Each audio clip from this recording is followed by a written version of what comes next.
আজকে একটা ম্যাগি আর ডিমের পোচ করতে গিয়ে মানে পুরো একদম কি বলবো, মাথা পুরো খারাপ হয়ে গেল। ডিমটাকে এরকম করে ফাটিয়ে কড়াইতে দিতে গেলাম, পুরো ডিমটা ফেটে গেল। আবার সেটাকে ফেলে দিয়ে রাখা হলো, মোছামুছি হলো। আবার ডিমটা পোচ করার পর তুলে বাটিতে রাখবো, ডিমের কুসুমটা গেল পড়ে। আবার সেটাকে মানে কি বলবো, পুরো মাথা ঘেটে গেছে।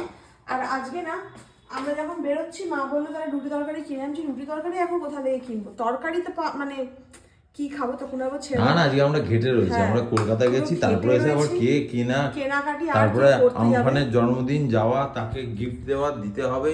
কারণ আমফান মানে তোমার বড় মেয়ে, ছোট মেয়ের ব্যাপার আছে। হ্যাঁ, গিফট দিতে না দিলে ওর মনটা খারাপ হবে যে আমি যে মিস আসবে।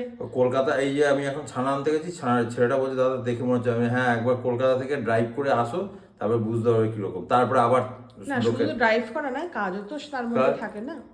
যাই হোক, আজকে আমাদের ডিনারে হচ্ছে ম্যাগি, আমি একটুখানি নিয়েছি। আর একটা ডিমের পোচ করতে গিয়ে দেখো না, ডিমের কুসুমটাই নেই, মানে পুরো আমি তো বললাম একটা ডিম এনে দিচ্ছি তলা থেকে। যাকে ঠিক আছে, খেয়ে নাও, ভালো হয়েছে।